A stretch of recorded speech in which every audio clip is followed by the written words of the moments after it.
마태복음 7장 13절부터 27절은 산상설교의 결론입니다. 예수님은 결론 부분에서 네 가지 이야기를 말씀하십니다.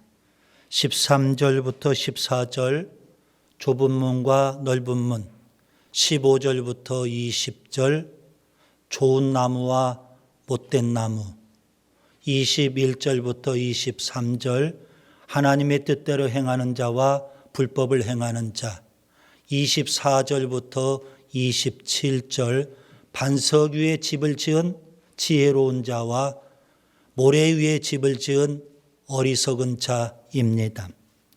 네 가지 선명한 대조를 통해서 예수님은 선택을 요구하십니다. 그리고 결단을 촉구하십니다. 설교를 들었으면 결단하라. 그것도 4번에 걸쳐서 계속 결단할 것을 촉구하고 계십니다. 오늘은 결론 부분에서 두 번째 이야기입니다. 좋은 나무와 못된 나무 이야기입니다. 본문 16절부터 20절에 보면 두 가지 선명한 대조가 나오는 것을 쉽게 찾을 수 있습니다. 좋은 나무와 못된 나무, 그리고 좋은 나무가 맺는 아름다운 열매와 못된 나무가 맺는 나쁜 열매, 이렇게 두 가지 선명한 대조를 찾을 수 있습니다. 그리고 여러분 본문을 좀 더 자세히 관찰해 보면 또 하나의 선명한 대조를 찾을 수 있습니다. 본문 15절입니다. 양과 이리입니다. 그렇다면 오늘 본문 안에 세 가지 선명한 대조가 있죠. 양과 이리, 좋은 나무와 못된 나무, 아름다운 열매와 나쁜 열매, 이런 세 가지 대조를 통해서 예수님은 오늘 본문에서 무엇을 말씀하고자 하실까요? 오늘 설교의 제목입니다. 거짓 선지자를 삼가라. 우리 한번 따라서 합시다. 거짓 선지자를 삼가자. 거짓 선지자를 삼가자. 지난 시간에 좁은 문, 좁은 길, 생명에 대해서 말씀을 드렸습니다. 예수님은 좁은 길이십니다. 예수님은 좁은 문이시죠. 예수님은 참 생명이 되십니다. 자, 좁은 문을 처음 선택을 해요. 그래서 과정 속에서 좁은 길을 가는 거예요. 그리고 끝내는 생명을 얻게 되는 겁니다. 시작부터 과정, 그리고 결론, 처음부터 끝까지 오직 예수님입니다. 우리가 좁은 문을 선택했다면 예수님의 인도 따라 좁은 길을 가야 맞습니다. 그래야만 생명을 얻게 되는 겁니다. 그런데 주님의 말씀에 의하면 좁은 문, 좁은 길, 생명을 얻는 자가 많지 않다는 겁니다.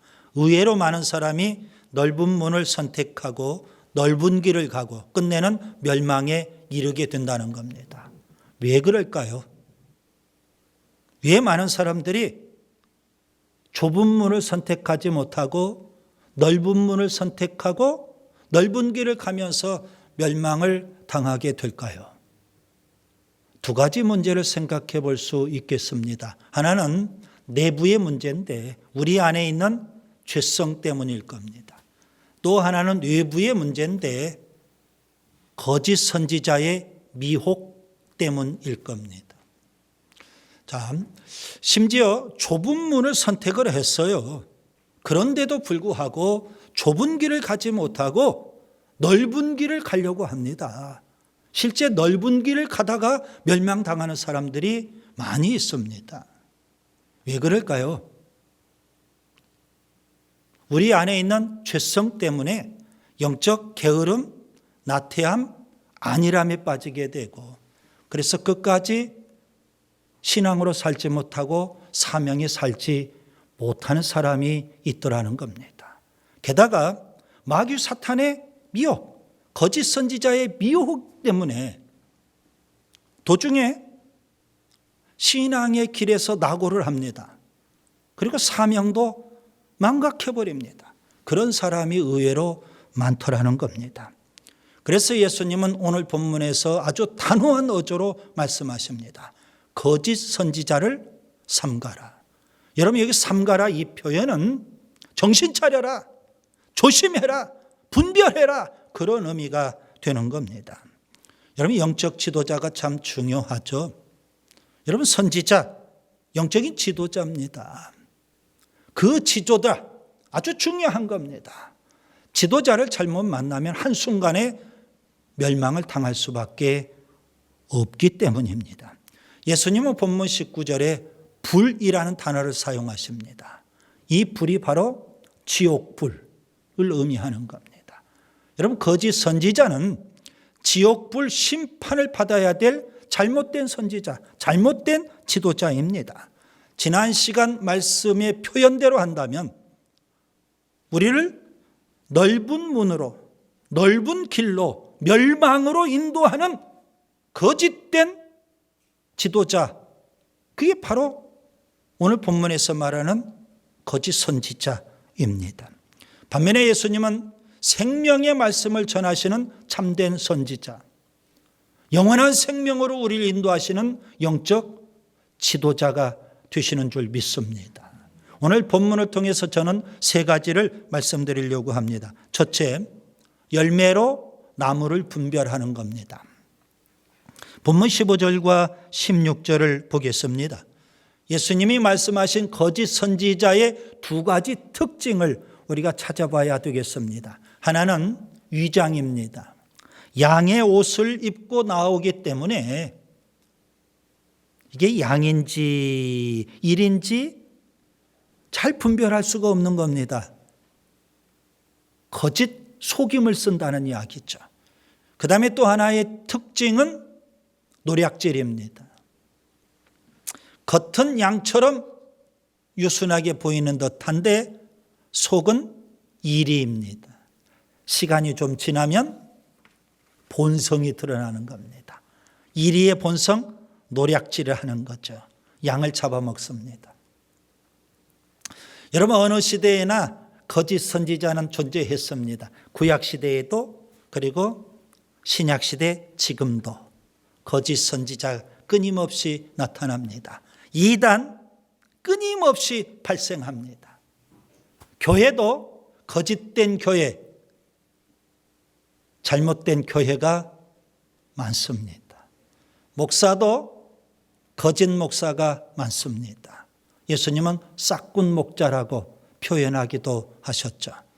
마지막 때 성경은 분명 적그리스도가 등장한다고 말씀합니다. 거짓이고 가짜입니다. 그래서 예수님은 제자들에게 종말에 대해서 말씀하시면서 거짓 선지자, 적그리스도를 경계해 주셨습니다.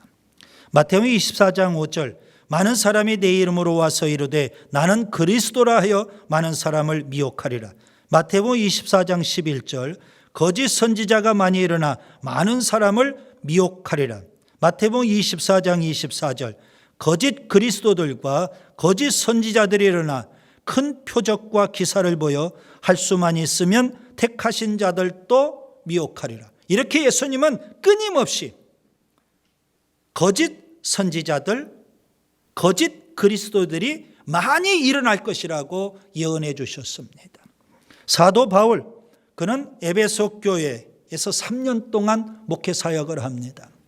그리고 그가 에베소 교회를 떠나면서 에베소 교회 장로들을 불러서 사나운 이리떼들이 내가 떠나면 들어올지도 모른다 경고해 줬습니다. 사도행전 20장 29절 30절, 내가 떠난 후에 사나운 이리가 여러분에게 들어와서 그 양떼를 아끼지 아니하며 또한 여러분 중에서도 제자들을 끌어 자기를 따르게 하려고 어그러진 말을 하는 사람들이 일어날 줄을 내가 아노라. 사나운 이리가 교회를 침입해 와서 양떼들을 해치게 될 거라고 그렇게 경고를 해주고 있는 겁니다. 사도 베드로, 그도 역시 거짓 선지자, 거짓 교사, 이단에 대해서 경고를 합니다. 베드로후서 2장 1절과 2절 백성 가운데 또한 거짓 선지자들이 일어났었나니 이와 같이 너희 중에도 거짓 선생들이 있으리라. 그들은 멸망하게 할 이단을 가만히 끌어들여 자기들을 사신 주를 부인하고 임박한 멸망을 스스로 주하는 자들이라. 사도 요한 그는 적그리스도에 대해서 마지막 때에 적그리스도가 출현할 것이라고 우리에게 가르쳐 주죠. 요한일서 2장 18절 지금은 마지막 때라 적그리스도가 오리라는 말을 너희가 들은 것과 같이 지금도 많은 적그리스도가 일어났나니 그러므로 우리가 마지막 때인 줄 아노라. 여러분 가짜가 너무 많아요. 거짓이 너무 많아요. 그러기 때문에 잘 분별해야 되는 겁니다. 영적 분별력이 참 중요하죠. 마지막 때일수록 이단도 흥하고 거짓 선지자들도 흥하고 심지어 적그리스도도 나타날 것이고 그렇기 때문에 마지막 때일수록 성령의 은사 가운데 분별의 은사가 정말 중요한 은사가 될 거예요. 예수님은 거짓 선지자들을 어떻게 분별하라고 하셨을까요? 여러분 어떻게 하면 우리가 분별할 수 있을까요? 열매를 보고 그들을 분별할 수 있다. 주님이 그렇게 말씀하십니다. 본문 16절 그리고 본문 20절 두 번에 걸쳐서 열매로 분별한다. 열매로 알게 된다. 이렇게 말씀하십니다. 그가 거짓인지 참인지 그의 언행을 보면 그의 사역의 결과를 보면 우리가 알 수 있다는 사실입니다. 좋은 나무는 아름다운 열매를 맺는 겁니다. 못된 나무는 나쁜 열매를 맺는 겁니다. 오늘 본문 표현 그대로 가시나무가 포도를 맺을 수 없습니다. 엉겅퀴가 무화과를 맺을 수 없는 것과 같은 이치입니다. 여러분 이단이 왜 이단일까요? 이단은 끝이 다르다는 의미 있죠? 그 끝을 보면 이단이 왜 이단인지를 우리가 알 수 있는 겁니다. 말과 행동이 다르죠. 교회를 어지럽히고 파괴하죠. 가정을 파괴하죠. 육체를 범하죠. 재산을 착취하죠. 개인의 인생을 파멸시키죠. 이게 이단의 행태 아닙니까? 그런 열매를 보면 우리가 분별할 수 있다는 겁니다. 둘째, 아름다운 열매를 맺어야 합니다. 본문 17절, 18절을 보겠습니다. 본문 이해를 위해서 제가 이런 질문을 한번 던져봅니다. 여러분, 아름다운 열매를 맺으면 좋은 나무일까요? 아니면 좋은 나무이기 때문에 아름다운 열매를 맺는 걸까요? 그 질문이 그 질문 같죠? 그런데 분명 강조점이 다릅니다. 오늘 본문에서 예수님의 강조점은 아름다운 열매 이전에 좋은 나무, 거기에 강조점을 두고 계시는 겁니다. 좋은 나무가 아름다운 열매를 맺는다는 겁니다. 그래서 여러분, 아름다운 열매를 맺는 거 중요한데 아름다운 열매를 맺으려면 먼저 뭐가 되어야 된다고요? 좋은 나무가 되어야 한다는 사실입니다. 여러분, 여기서 나무는 그 사람의 성품, 열매는 그 사람의 행위, 나무는 그 사람의 인격, 열매는 그 사람의 생활, 이렇게 우리가 볼 수 있겠죠. 산상설교 서두에도 동일한 의도로 주님이 말씀하셨어요. 발복을 말씀하셨죠. 제자가 품어야 될 성품이라고 제가 해석해 드렸어요. 그리고 이어서 예수님은 소금과 빛 비유를 말씀하십니다. 소금과 빛은 제자가 살아야 될 생활, 삶이라고 말씀을 드렸어요. 성품에 근거해서 생활을 하는 겁니다. 그 성품에 근거해서 행위가 드러나고 나타나게 되는 겁니다. 여러분, 성품이 바뀌지 않았는데 행위가 그럴듯해요. 거기에 속으면 안 되겠죠. 그것은 바로 바리새인의 의식이고 위선, 가식에 불과합니다. 속사람이 바뀌면 겉으로 드러나는 행위는 자연스럽게 변화가 될 수밖에 없는 겁니다. 사람 됨됨이가 중요하죠. 좋은 나무가 되어야 한다는 말씀입니다. 어떻게 하면 좋은 나무가 될 수 있을까요? 여러분, 우리가 어떻게 하면 아름다운 열매를 맺기 이전에 좋은 나무가 된다는 게 중요한데 어떻게 하면 좋은 나무가 될 수 있을까요?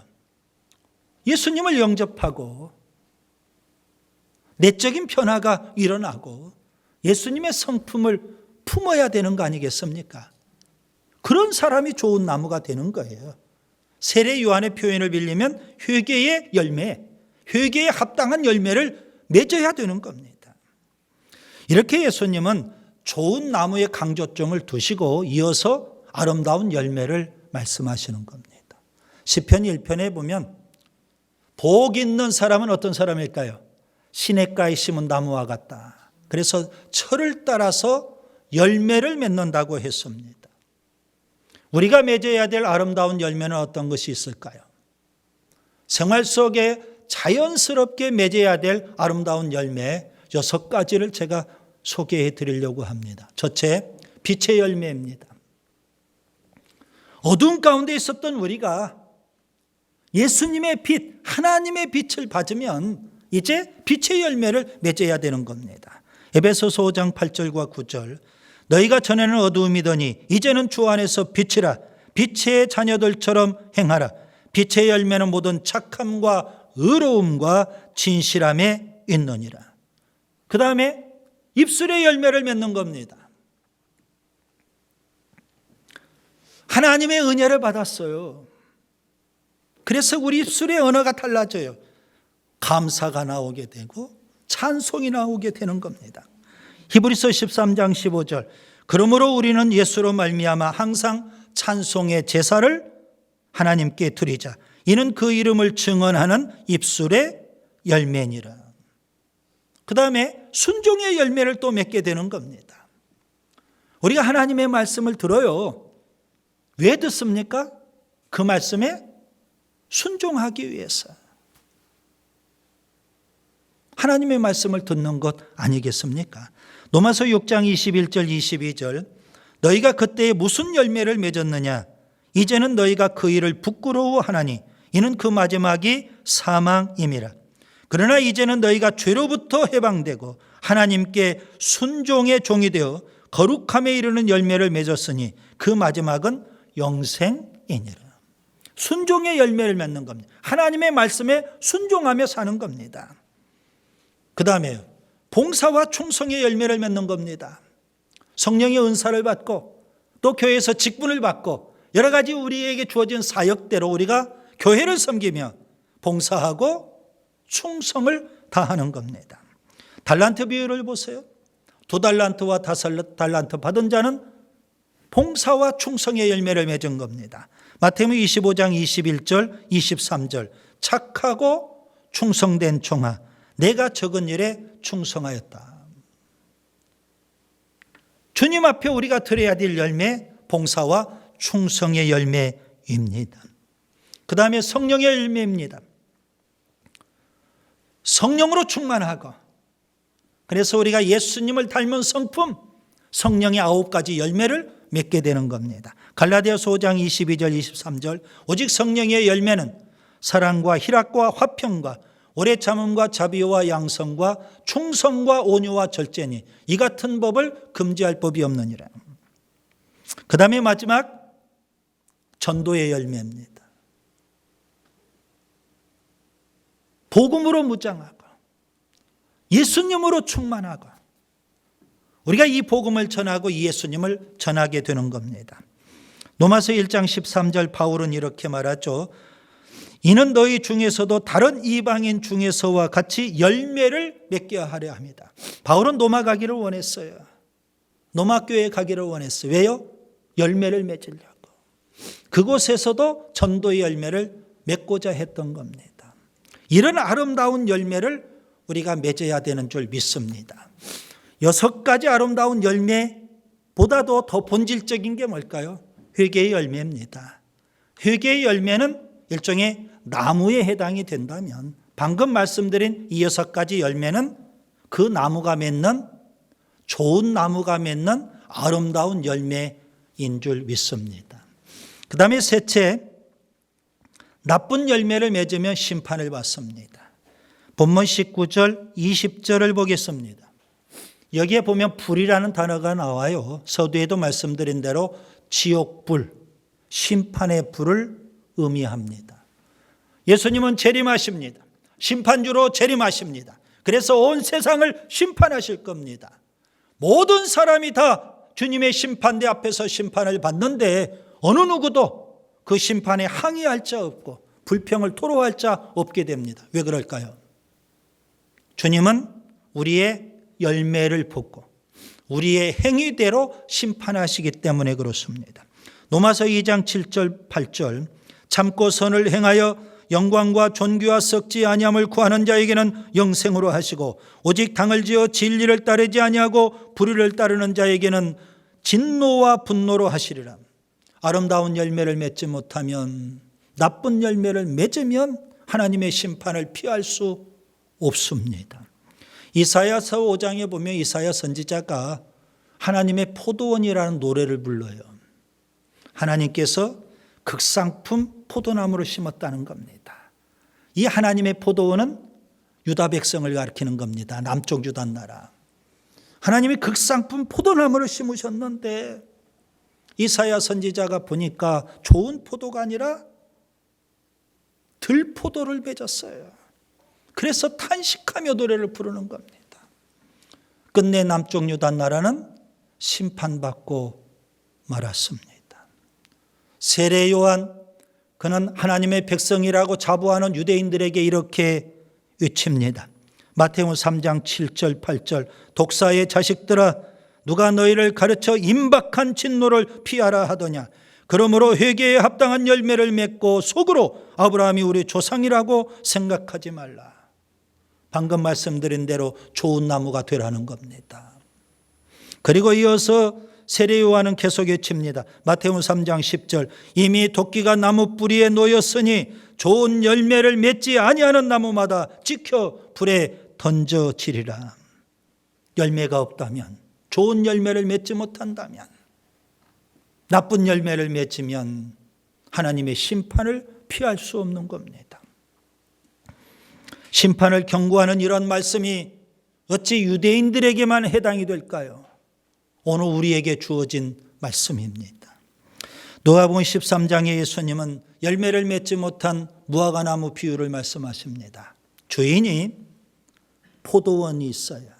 그 포도원에 무화과나무를 심어요. 3년을 기다렸어요. 3년 내내 그 무화과나무가 열매를 맺지 못해요. 그래서 포도원 지기를 부릅니다. 이렇게 말을 해요. 누가복음 13장 7절 내가 3년을 와서 이 무화과나무에서 열매를 구하되 얻지 못하니 찍어버리라. 어찌 땅만 버리게 하겠느냐. 주인이 뭘 찾아요? 열매. 나쁜 열매를 맺으면 찍어버리겠다는 겁니다. 마가복음 11장에 예수님께서 예루살렘 성에 입성하시죠. 그 다음 날 예수님께서 성전을 향해서 나아가시는데 몹시 시장하십니다. 그래서 길가에 잎이 무성한 무화과나무를 보셨어요. 가까이 다가가서 무화과 열매를 찾으셔요. 열매가 없어요. 잎은 무성한데.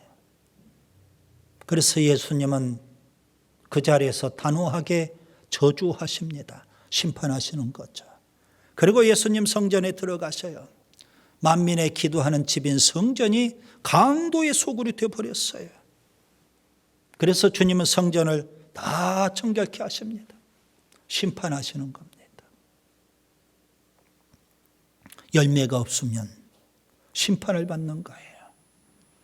무화과 나무를 저주하신 것은 있어야 될 열매, 성전을 청결케 하시는 것은 없어야 될 죄악이 있는 거예요. 그래서 주님이 심판하시는 것 아니겠습니까? 요한계시록 20장에 최후의 심판이 묘사되어 있죠. 하나님께서 흰 보좌에 앉으셔서 심판하시는데 두 가지 종류의 책을 갖고 심판을 하십니다. 하나는 단수형 책이고 또 하나는 복수형 책들입니다. 단수형 책은 생명책이에요. 복수형 책들은 어떤 책일까요? 요한계시록 20장 21절, 죽은 자들이 큰 자나 작은 자나 그 보좌 앞에 서 있는데 책들이 펴 있고 또 다른 책이 펴졌으니 그 생명책이라. 죽은 자들이 자기 행위를 따라 책들에 기록된 대로 심판을 받으리라. 단수형 책은 생명책이에요. 구원받는 자의 이름이 기록된 책, 아름다운 열매가 그 안에 담겨 있겠죠. 복수형 책들은요, 심판을 받고 저주를 받고 지옥의 형벌을 받아야 될 그런 사람들의 행위, 나쁜 열매겠죠. 그런 열매가 담겨 있는 책들입니다. 구원받는 자가 많으면 얼마나 좋을까요? 그런데 단수형 책이래요. 구원받지 못하는 자들이 의외로 많지 않나 생각해요. 복수형 책들이라고 성경은 표현하고 있거든요. 말씀을 정리합니다. 산상설교의 결론, 주님은 결단을 촉구하시는 말씀. 오늘 본문의 말씀은 거짓 선지자들을 삼가라 말씀하십니다. 거짓 선지자는 양의 옷을 입습니다. 그 양을 노략하고 잡아 죽입니다. 나쁜 열매를 맺는 못된 나무와 같습니다. 반면에 예수님은 생명의 말씀을 전하시는 참된 선지자이십니다. 영원한 생명으로 인도하시는 참된 지도자이십니다. 어떻게 분별할 수 있을까요? 열매로 분별할 수 있습니다. 아름다운 열매를 맺어야 됩니다. 나쁜 열매 맺으면 주님이 심판하십니다. 우리가 좋은 나무가 되고 아름다운 열매를 풍성히 맺어 주님 앞에 드릴 수 있기를 바랍니다.